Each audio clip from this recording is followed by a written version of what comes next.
toque de ti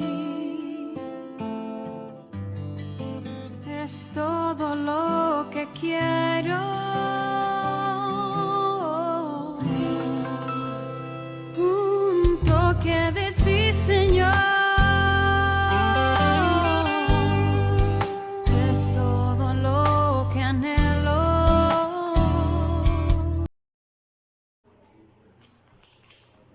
Muy buenos días, hermanos.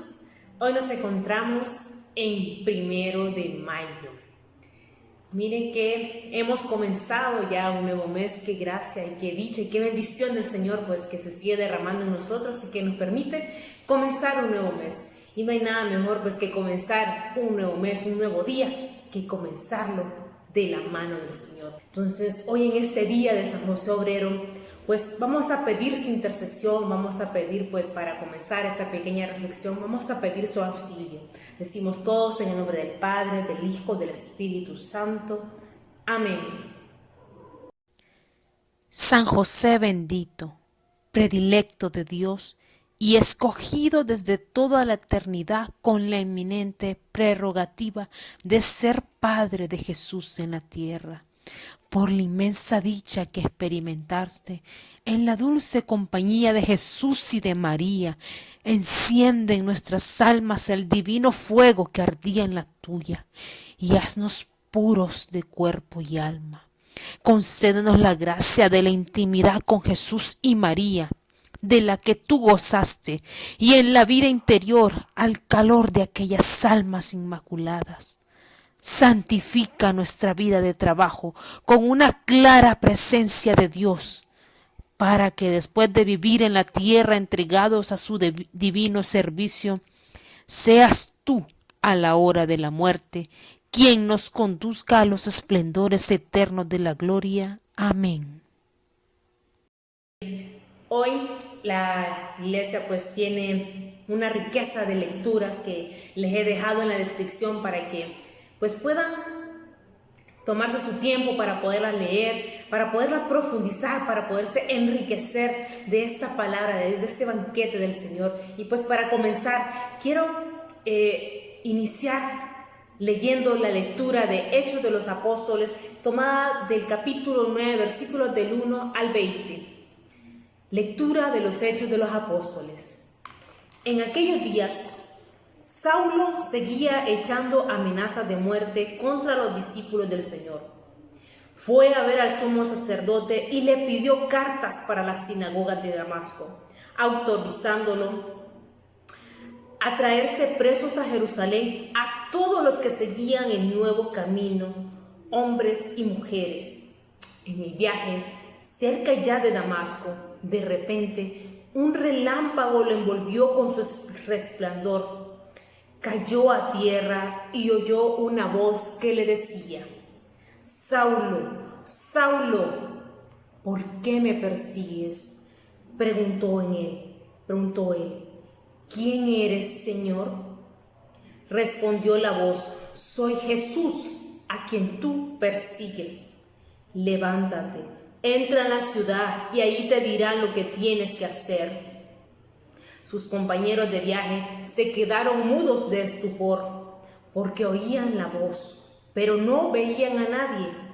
Saulo se levantó del suelo y, aunque tenía los ojos abiertos, no veía. Lo llevaron de la mano hasta Damasco. Ahí estuvo 3 días ciegos, sin comer ni beber. Había en Damasco un discípulo que se llamaba Ananías. El Señor lo llamó en una visión.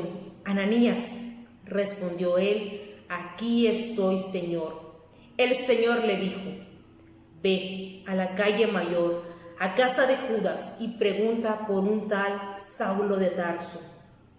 Está orando y ha visto a un cierto Ananías que entra y le impone las manos para que recobre la vista. Ananías contestó: Señor, he oído muchos hablar de este individuo y del daño que ha hecho a tus fieles en Jerusalén. Además, trae autorización de los sumos sacerdotes para llevarse presos a todos los que invocan tu nombre. El Señor le dijo: anda, ve, que ese hombre es un instrumento elegido por mí para dar a conocer mi nombre a pueblos y a reyes y a los israelitas. Yo le enseñaré lo que tiene que sufrir por mi nombre. Salió Ananías, entró a la casa, le impuso las manos y le dijo: hermano Saulo, el Señor Jesús que se te apareció cuando venías por el camino, me ha enviado para que recobres la vista y te llenes del Espíritu Santo. Inmediatamente se le cayeron de los ojos una especie de escamas y recobró la vista. Se levantó y lo bautizaron, comió y le volvieron las fuerzas. Se quedó unos días con los discípulos de Damasco y luego se puso a predicar en las sinagogas, afirmando que Jesús es el Hijo de Dios. Palabra de Dios. Te alabamos, Señor. Quizá muchos de nosotros nos encontremos como Saulo de la lectura, y no porque quizás estemos o hayamos perseguido a alguno de nuestros hermanos o a algún cristiano, sino que ya vamos a ir descubriendo el porqué a medida de que pasa la reflexión. Saulo era un hombre preparado. Desde joven, él estuvo en Jerusalén preparándose con uno de los mejores maestros de la ley, que era Gamaliel, así como muchos de nosotros, que desde pequeño iniciamos un camino de fe, gracias a nuestros padres que nos bautizaron, a nuestros abuelos que nos llevaron a la iglesia, recibimos la primera comunión, y muchos les sucedió como me sucedió a mí, que como estuve en un colegio católico, pues por estar en amistad con mis compañeros, pues tomamos juntos las clases o las catequesis pues para la confirmación, más que por el sacramento, era la amistad. Muchos también se han casado por la iglesia, otros pues están al frente de los grupos o han estado al frente de los grupos, pero detrás de ese camino recorrido, muchos, al igual que Saulo, se preguntan: ¿quién eres tú, Señor? Pero para responder esa pregunta, debemos saber primero quiénes somos nosotros. O quizás también se preguntan: ¿cómo es que me dices que te estoy persiguiendo si llevo años siguiéndote? Pero ¿realmente seguíamos al Señor por convicción o lo seguíamos por tradición? Pero de repente aparece una persona, de repente aparece una crisis que nos confronta, aparece una enfermedad, aparece una traición o de repente aparece una pandemia.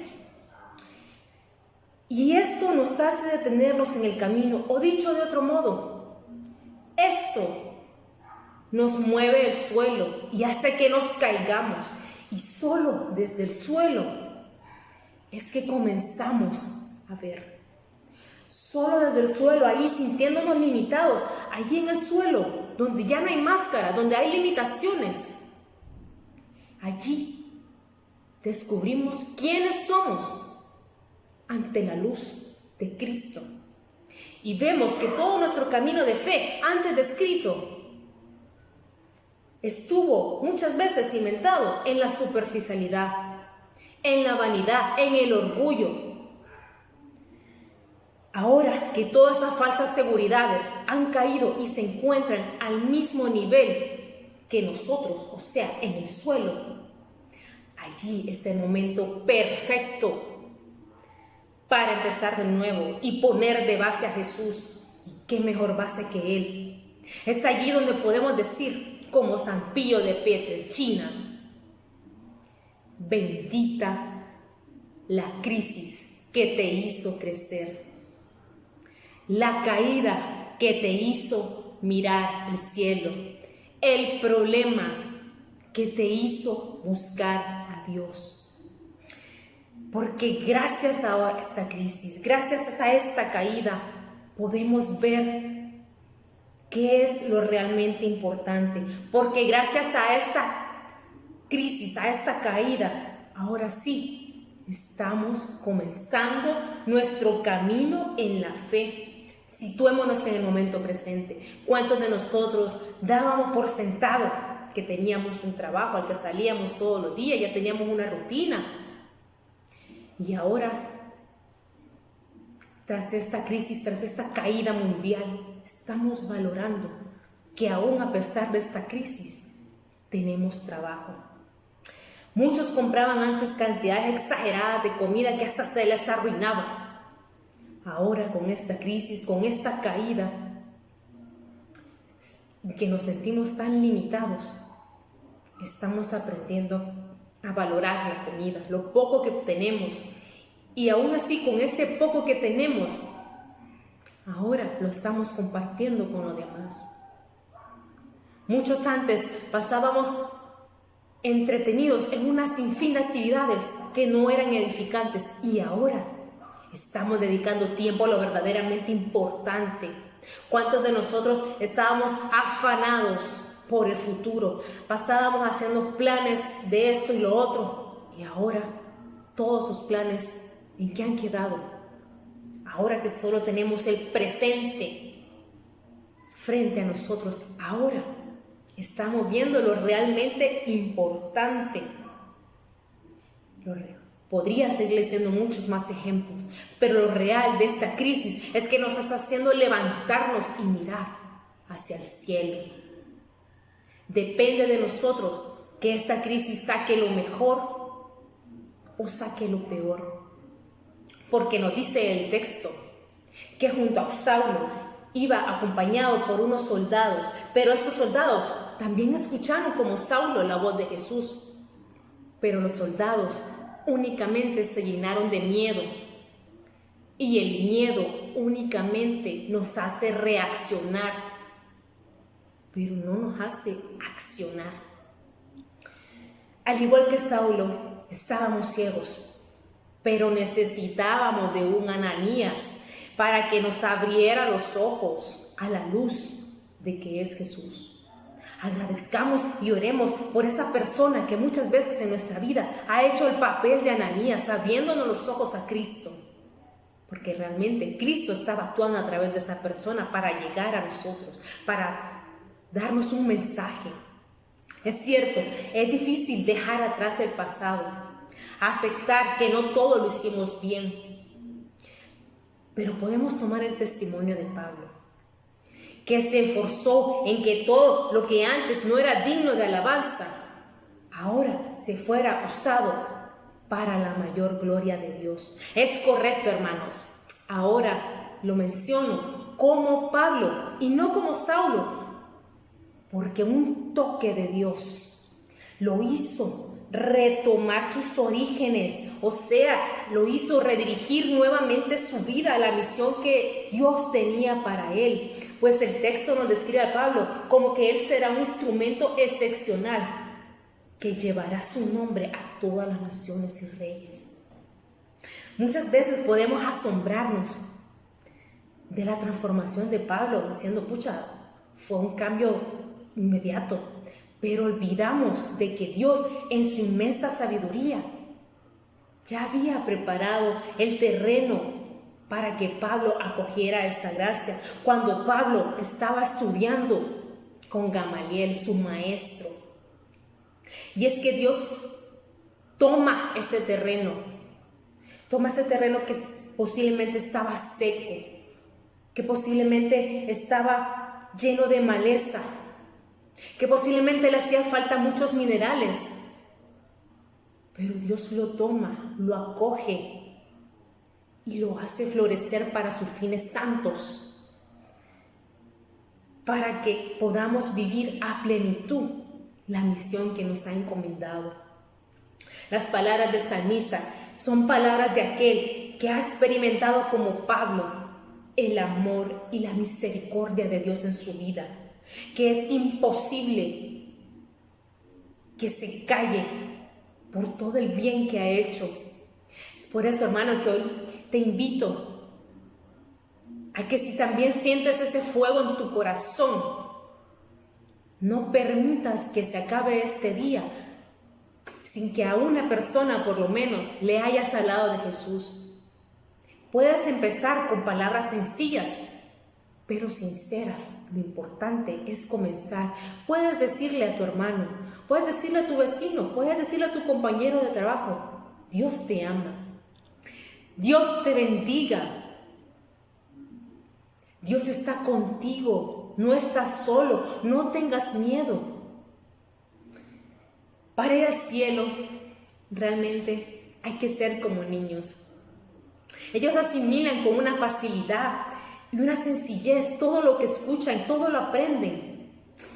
Escuchaba a Ana María decirle a su mamá que ella quería crecer y ser tan grande como su mamá. Y por eso estaba comiendo frutas y vegetales. Miren qué hermosa asimilación de una niña de 3 años. Ella sabe cómo quiere estar el día de mañana y sabe cuál es su fuente, para lograrlo. Las lecturas de Hechos nos narran que Pablo, después de su encuentro con Ananías, se levantó, comió y recuperó fuerzas. Sabemos que las fuerzas humanas llega un punto que se acaban, pero la visión que Pablo tenía era tan grande que tenía que fundamentarse en la palabra, en el pan de vida, que es el único con el que de inmediato se recuperan fuerzas. El Evangelio nos muestra a Jesús hablando de que quien coma su carne y beba su sangre, Él habita en nosotros y nosotros en Él. Jesús estaba hablando de la presencia real en la Eucaristía. Si de verdad nosotros queremos crecer, si de verdad nosotros queremos avanzar, si de verdad queremos llegar a ese cielo tan anhelado, la Eucaristía debe ser una prioridad en nuestras vidas. Así como esa niña de 3 años, tener esa convicción de saber cuál es nuestro camino a seguir. Sabemos que por la situación actual no es posible recibirla, pero que esta experiencia nos ayude a saberla valorar, que si anteriormente no estábamos comulgando, que lo primero que hagamos tras terminar esta cuarentena sea acudir al sacramento de la reconciliación, que ahora nuestro camino de fe se convierta en un camino de convicción y testimonio. Hermanos, esta situación no puede solo quedar plasmada como un evento más en los libros de la historia. Esto tiene que marcar un antes y un después, así como fue la vida de Pablo. Es tiempo de priorizar, es tiempo de sacudir ese polvo de la caída y levantarnos en victoria.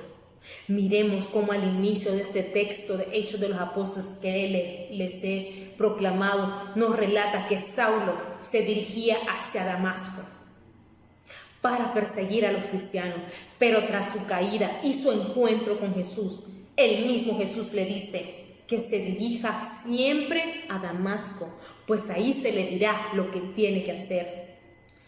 O sea, tu realidad temporal sigue siendo la misma, pero Pablo se levanta como Pablo. Este tiempo de cuarentena terminará y para algunos nada habrá cambiado. O sea que tu Damasco seguirá siendo el mismo, pero tú no puedes seguir siendo el mismo. Ahora que tienes de base a Jesús, ahora que tienes la mirada en el cielo, debes de caminar con los pies en la tierra, transformando tu Damasco, transformando tu realidad temporal. Así que, hermano, levántate con ánimo, con fe, agradeciendo que esta caída te ha hecho mirar el cielo. Gloria al Padre, al Hijo y al Espíritu Santo, como era en un principio, ahora y siempre, por los siglos de los siglos. Amén.